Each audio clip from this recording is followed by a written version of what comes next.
It was not all that long ago that the market seemed so keenly focused, and at times what felt exclusively so, on an emerging group of capital-light business models, companies scaling at unprecedented rates through the use of technology.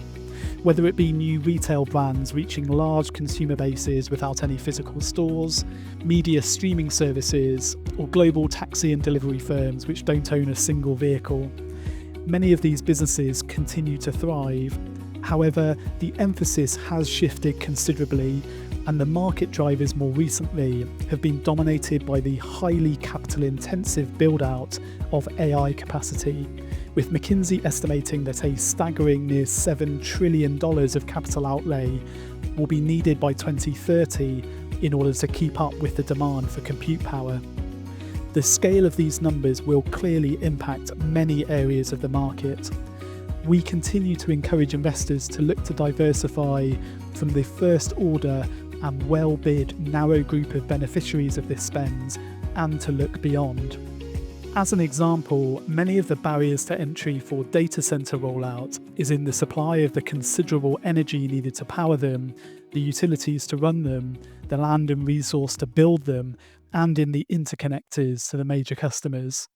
With this in mind, in this week's episode, we revisit 3i Infrastructure and we welcome back CFO James Dawes for a deeper dive into this high-quality Core Plus infrastructure portfolio. Welcome to the Investor Insights podcast, hosted by Killik & Co. My name is Gordon Smith, and in each episode, I'll be interviewing portfolio managers from across the investment industry to gain from their expertise in the specialist areas in which they invest, and to question them on topical issues. You can access the full series of interviews via the playlist on the Killik & Co YouTube channel, or by searching for Killik & Co's Investor Insights on Spotify, where you can subscribe and be notified of future episodes. We hope you're enjoying the discussion so far, and you can get in contact with us about any of the topics discussed via the email address investorinsights@killik.com. Killik & Co is an independently owned wealth manager which opened its first office in 1989 and provides services to help families save, plan and invest. And you can find more details on the unique ways in which we do that at our website killik.com. In this week's episode, we were joined by James Dawes, Chief Financial Officer of 3i Infrastructure, or 3IN, a company he joined back in 2016.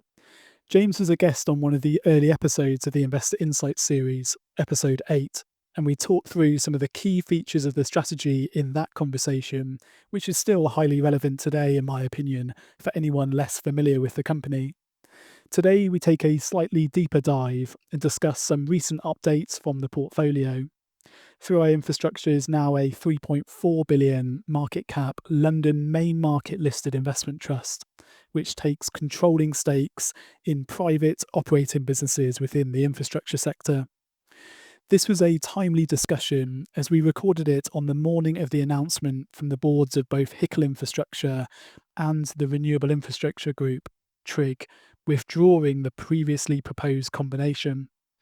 We were pleased that the proposals have been pulled, and we wrote to the HICL board last month to voice our concerns, which largely focused on the fact that HICL shareholders were not being offered the same partial exit offered to TRIG shareholders and would not benefit from any substantial cost efficiencies following the combination. HICL shareholders would have also seen their portfolio, which is primarily exposed to PPP or PFI assets, introduce sensitivities to renewable subsidy and power price risk, and crucially on a NAV to NAV basis.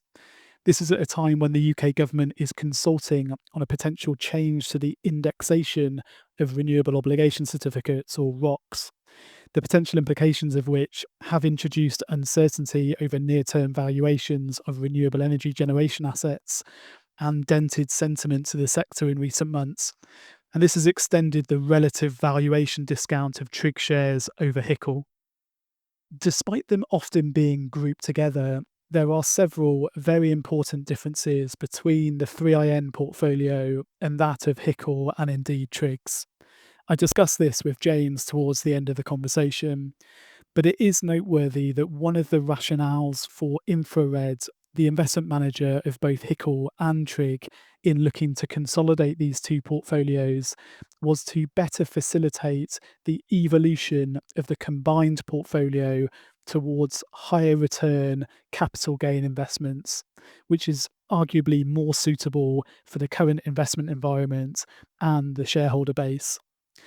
This is an area of infrastructure in which 3IN has a long and highly successful track record, and as we discuss, an existing mature portfolio with multiple near-term catalysts.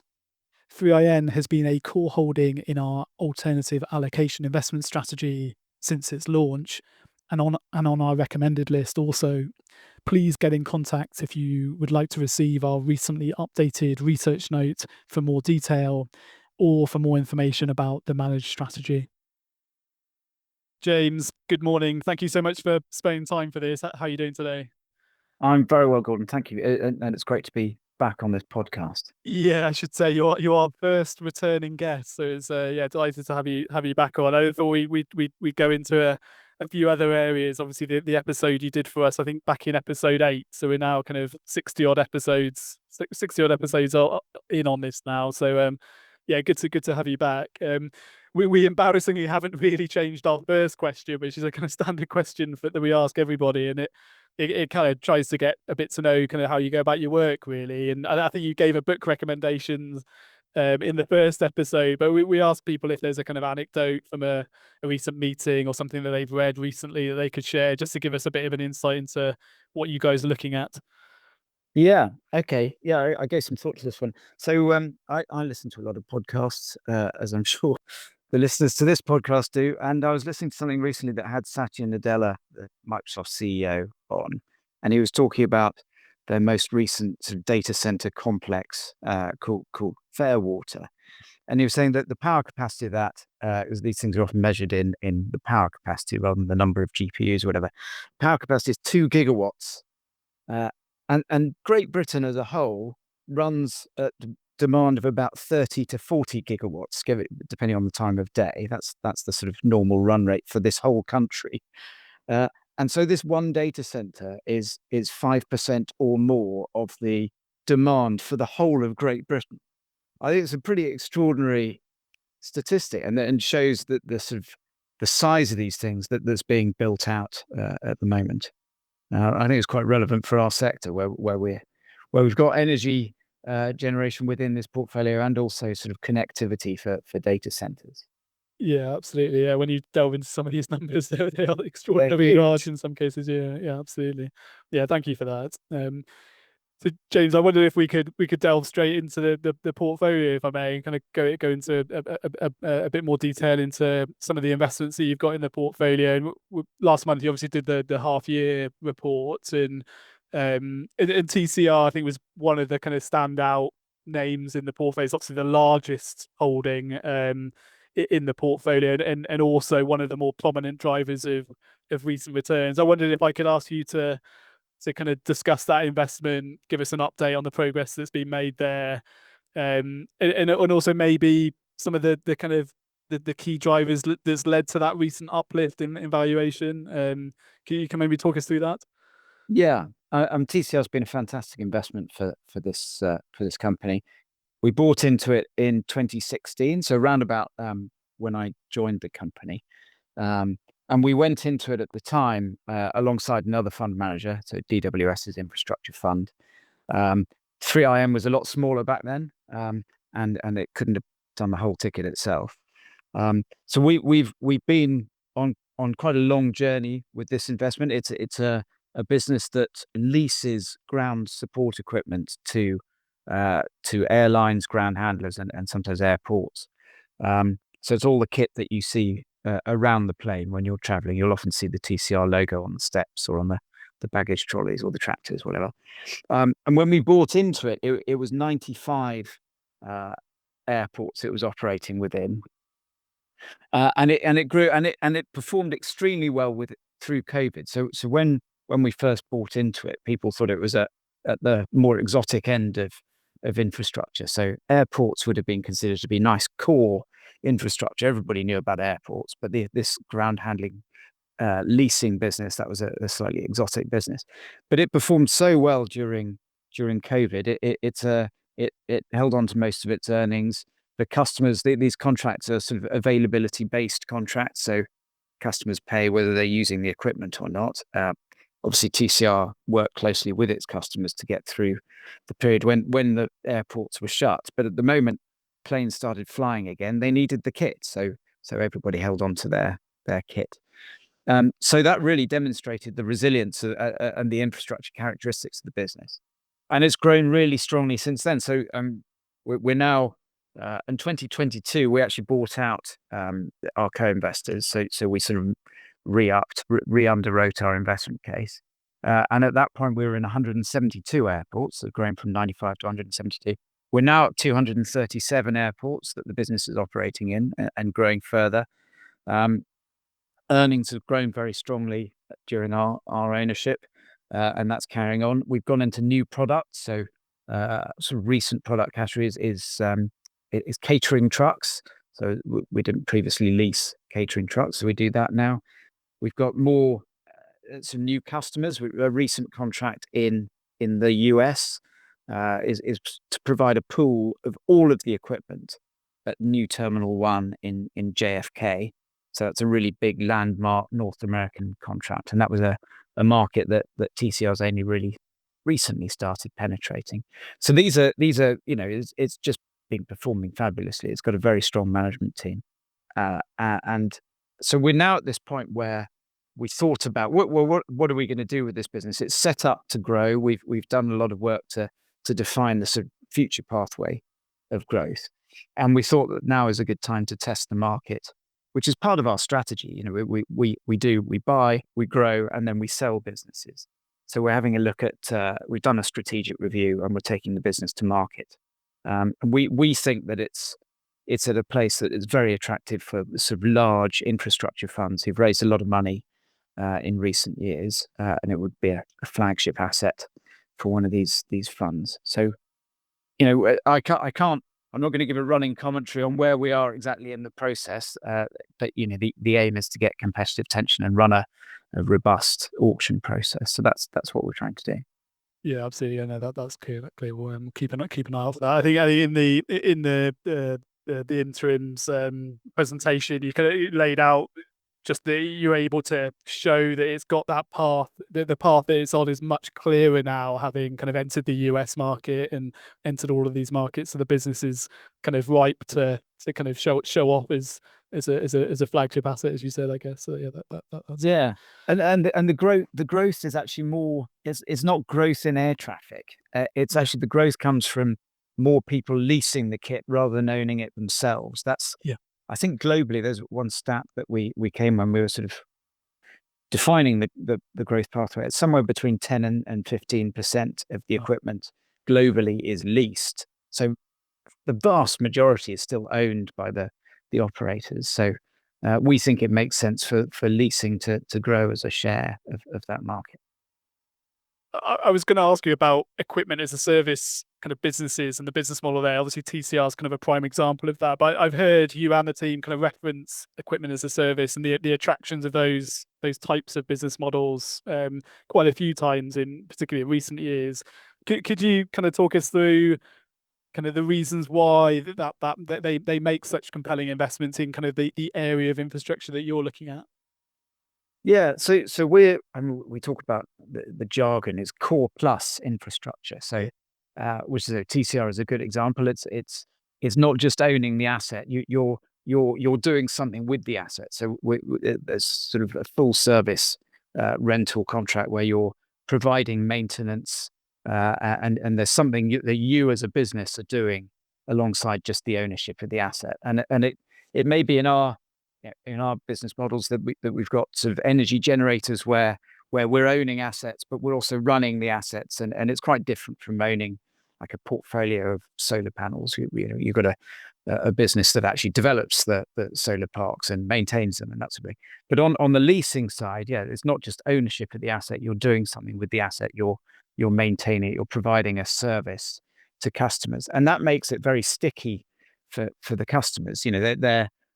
It's not like a dry lease that they could get from another another lender, a sort of finance lease. For TCR as an example, TCR has got it's got these sites, these sort of maintenance sheds, airside on these in the airports, and it's providing charging infrastructure. It's for the electric vehicles and so on. It's doing a lot more than just providing an asset, on a dry lease basis, and that makes it much stickier for the customer. And the customer's getting a service. They don't need to worry about the equipment. They're paying for it. It needs to be there. It's somebody else's problem.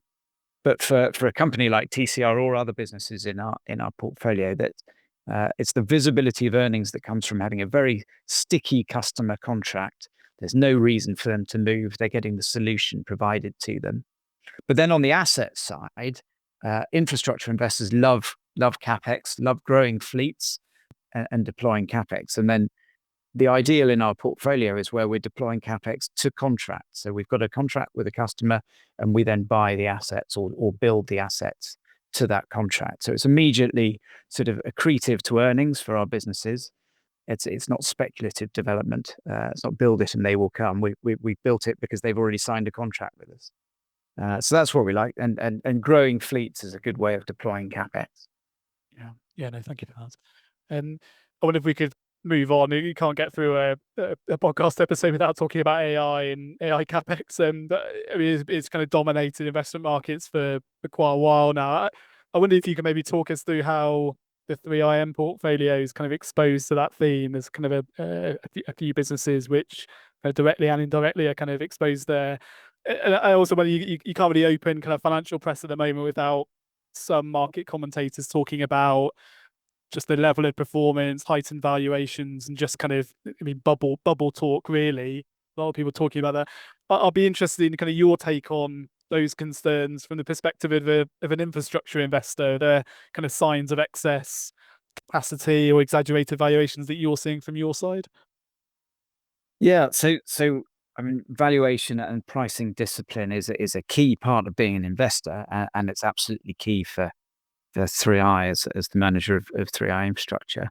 So we're always conscious of that, and we do that in our valuations that we publish to the market, but also when we're looking at investing in businesses, and indeed, picking the right time to sell businesses. So we don't have any data centers in the portfolio, and I think that's a lot of the valuation talk is around.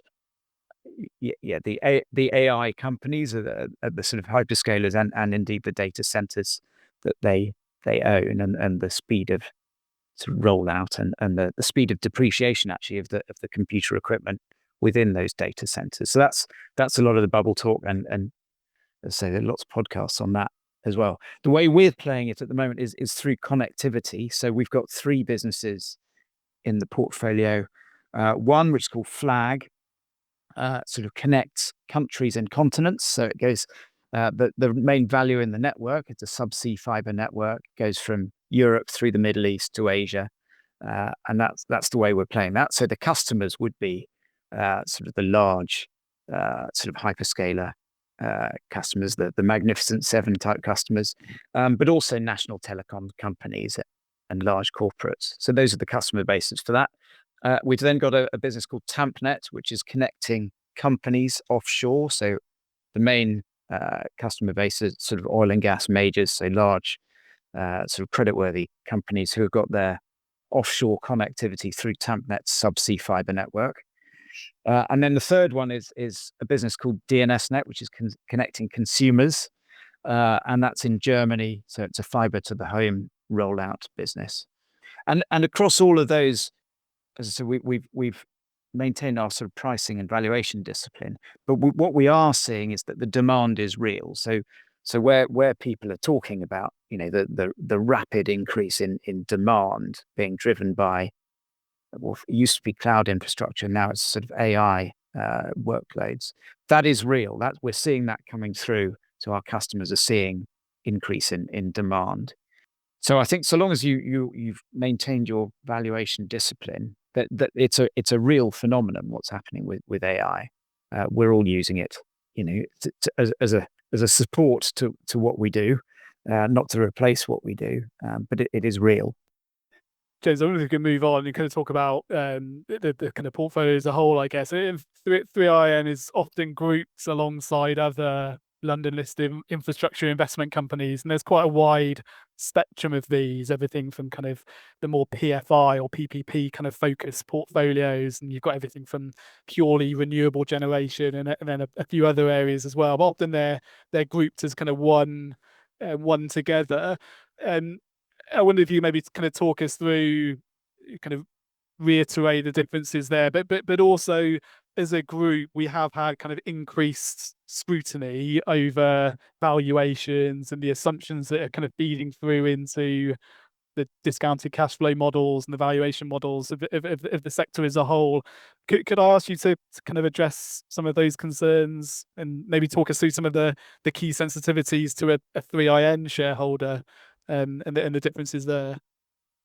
Yeah, no, well, you've outlined the market well there. There's a number of players. I'd say a lot of money was raised actually when interest rates were close to zero. So the sector grew a lot in the sort of low interest rate period. We IPO'd in 2007, so before the financial crisis, before the change in the interest rate environment, but as did some of the other large players. We've been relatively infrequent issuers of equity over the years. In fact, in the last sort of 10, 11 years, we've given back almost as much equity through sort of special dividends and share consolidations than we raised. So that has been a difference for us, that we've grown through sort of internal growth. We're all issued at £1. Our NAV is now more than £4. So we've as I said earlier, we buy companies, we grow them, we sell them, and then we recycle that capital into buying more companies. That's how we've grown. So we think 3i Infrastructure is unique in the infrastructure sector. It's targeting 8 to 10% per annum net of all costs. We've delivered ahead of that. And in fact, in our half year, we've nearly delivered the target. We did 7.4% return in 6 months. And we think that's a very relevant sort of investment return objective in the current interest rate environment. So with interest rates, I guess it's around 4%. If you can get 10 or more, that's still a relevant thing to do, and a clear sort of premium to fixed income products. I think other areas where you've seen pressure on certainly on share prices and question marks on the NAVs. There's certainly pressure in the renewable market, and that's one area where a lot of money was raised when interest rates were low. And as you said, that the PPP, the lower risk end, so lower risk, lower returning end of the market, I think there are signs that it's less relevant to investors where there are more obvious fixed income alternatives. So other people are probably going to try and do what we do, but we've got a very long track record of doing it, and that this is the one investment company in the sector where you can get that return target, where you've got a diversified portfolio of very different businesses within it, and where there's a long track record of selling companies ahead of valuation. That's the ultimate proof, isn't it? Of can you turn this to cash, this NAV to cash over time ahead of where you've marked it. And we've got a very long track record, over 30% premium to sort of pre-sale process NAVs when we take things to market and sell them. So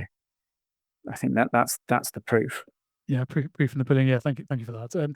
I wonder if we can maybe delve into that a bit more. You touched on the kind of return profile, the slightly higher return objectives, but it's also consistently come as a combination of both income and the income growth, but also from capital growth. Could I ask you to highlight some areas of I mean, TCR obviously highlighted at the start, but other areas of potential future growth in the portfolio, and also I'd be interested in your kind of thoughts on where capital injections are going to be needed, or whether a lot of these businesses are kind of self-financing, the kind of financing of that future growth. Could you give us some examples of that, where that's likely to come from? Yeah, and we talked a lot about TCR, so I won't talk about that again. But in our portfolio, as I say, there's a sort of diverse mix of the larger companies. SVact is a shipping business providing in the main now maintenance support vessels for offshore wind farms.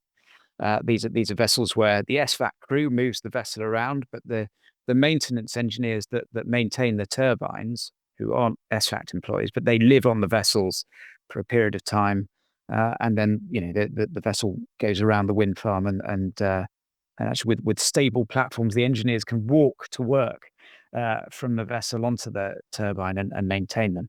So that's a business that's a market that's growing. It's predominantly a North Sea market at the moment. Over the next 10 to 20 years, we'll see further offshore wind farms being developed. The pricing is sort of adjusted now, we think, to the sort of post inflationary period. So I think new contracts will be awarded for new offshore wind farms. So more vessels will be procured. SVAC will win its share. It's the market leader, so it will win a chunk of vessels. These are expensive ships, so there will be capex through that. Largely self-funded, but we see opportunities there.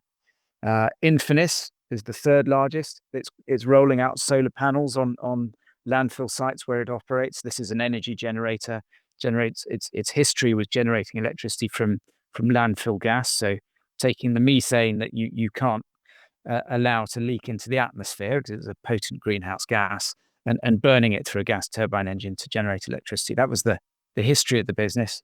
But as the methane sort of turned into cash over time, we've taken the opportunity to roll out solar panels on these landfill sites where Infinis operates. It's got its grid connection already, and so that's growing. That's been growing strongly. In fact, I think at the end of the financial year, there will be more energy generated, so in terms of the operating capacity of generation, more from the solar side than from the landfill gas side. So that's a bit of an inflection point we're reaching now. Flag, I've mentioned, there's sort of more demand for bandwidth on these subsea fiber networks. We've been adding to the network. It's a bit like a spider's web. As you add extra cables to it, it becomes proportionally more attractive to customers, because if there's an issue on one cable, the data can be routed another way. And yes, so that there's more capex there. Tampnet, I've also mentioned, that's the subsea fiber network in the North Sea and the Gulf of Mexico. We've been adding some links to the network and connecting more platforms, and actually reselling the sort of Starlink connectivity. That's part of the offering now. There's actually a mobile phone network out in the North Sea and in the Gulf of Mexico with sort of 4G and 5G connectivity from these platforms. So the vessels in the area can get mobile phone connection. Amazing out at sea. So there's lots of routes to invest through the portfolio. We like capex, as I've said. So largely it's going to be self-funded, but there are bits of M&A that we're always looking at through the portfolio, and in a way, in terms of deploying capital through M&A, the best sort of risk return profile is going to be through the companies that we know well, rather than trying to find new businesses, which we're always looking to maintain a pipeline of new things to invest in should we receive cash from a realization. But actually, the best use of capex is likely to be through the existing portfolio. And I think the main drivers for return for the next few years will come from the larger businesses in the portfolio that we know now. So rather than something new that we might buy in the future. Yeah, no, really useful run through. Thank you for that. James, good bit of time over here at the end. We've got a standard final question to these. It asks the speaker to highlight kind of one area they've got kind of particularly high conviction in the moment. You've already gone through a lot of them, but I mean, if there's one that you maybe haven't mentioned that you think is kind of an upcoming winner for the future, or is there an area that you and the team are kind of currently exploring for future investment? You've talked a lot about AI, capex, and renewables, and infrastructure as a service and that sort of thing. Are there any other areas that you're kind of exploring that you could kind of hint at? It's a really good point, and we talk a lot about mega trends and trying to find areas where there's sort of support for demand across decades, across economic cycles, that these things persist. And I think at the moment, the highest conviction I've personally got maybe others in the team would come up with other things. But for me personally, it's the sort of intersection between power generation and the change in grids to support that power generation, and the demand for compute through the sort of AI increase in workloads. And I think that's one of the things that is most interesting about 3IN is that you've got both within the portfolio. We don't want to have too much power price exposure, and we're sub 10% by value in terms of power price exposure through Infinis. But I think there is going to be a real push for developing more energy generation capacity and for strengthening grids in Northern and Western Europe as much as the US, and Northern and Western Europe is the focus really for our portfolio, and that is also going to be very much aligned with the increase in demand from AI workloads, whether the valuations are right or not for some of those companies. As I said earlier, I think the demand is real. So it's that combination of the two things. If you can get both of those trends, I think that's I've got very strong conviction of that. Yeah, no, absolutely. You can absolutely see that. Yeah. James, thank you so much for joining us. It was really interesting talking through the portfolio with you. I appreciate your time. Thank you. Yeah, it's great to be back. Thanks, Gordon. Thank you for listening to the Investor Insights podcast, hosted by Killik & Co. You can get in contact using our podcast email address, investorinsights@killik.com, for more information on any of the topics discussed, or for further details on the services offered by Killik & Co. This podcast is not personal advice.